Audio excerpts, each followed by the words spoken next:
அசைவ உணவுகளை விரும்பி உண்பவர்களின் ஃபேவரைட் சைட் டிஷ்ஷாக இருப்பது மயோனஸ். பச்சை முட்டையால் செய்யப்படும் இந்த மயோனஸ் பொரித்த கறி, பிரெஞ்ச் ஃப்ரைஸ், சாண்ட்விச் என பல உணவுகளுக்கு தொட்டுக்கொள்ள பயன்படுத்தப்படுகிறது.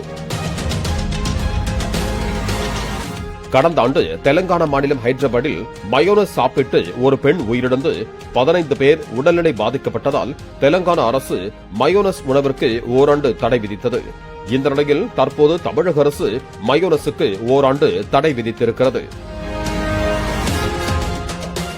பச்சை முட்டையில் செய்யப்படும் மயோனஸில் கிருமி தொற்று ஏற்பட வாய்ப்பிருப்பதாக சொல்லப்படுகிறது. மேலும் சுகாதாரமற்ற முறையில் மயோனஸ் தயார் செய்வது மற்றும் முறையாக சேமித்து வைக்கப்படாமல் இருப்பது உள்ளிட்ட காரணங்களால் பொது சுகாதாரத்திற்கு அதிக பாதிப்பை ஏற்படுத்தும் எனவும் சால்மோனெல்லா பாக்டீரியா மூலம் உணவு விஷமாக மாறலாம் என்றும் உணவு பாதுகாப்புத்துறை வெளியிட்ட அறிக்கையில் தெரிவிக்கப்பட்டிருக்கிறது. இதனால் பொதுமக்கள் நலன் கருதி தமிழ்நாட்டில் எந்த பகுதியிலும் மயோனஸ் உற்பத்தி செய்வது, சேமித்து வைப்பது, விநியோகம் செய்வது, விற்பனை செய்வது ஆகியவற்றுக்கு தடை விதிக்கப்பட்டுள்ளதாக அறிக்கையில் குறிப்பிடப்பட்டிருக்கிறது. இந்த தடை உத்தரவு ஏப்ரல் 8ஆம் தேதியில் இருந்து ஓராண்டு அமலில் இருப்பதாகவும் தெரிவிக்கப்பட்டுள்ளது.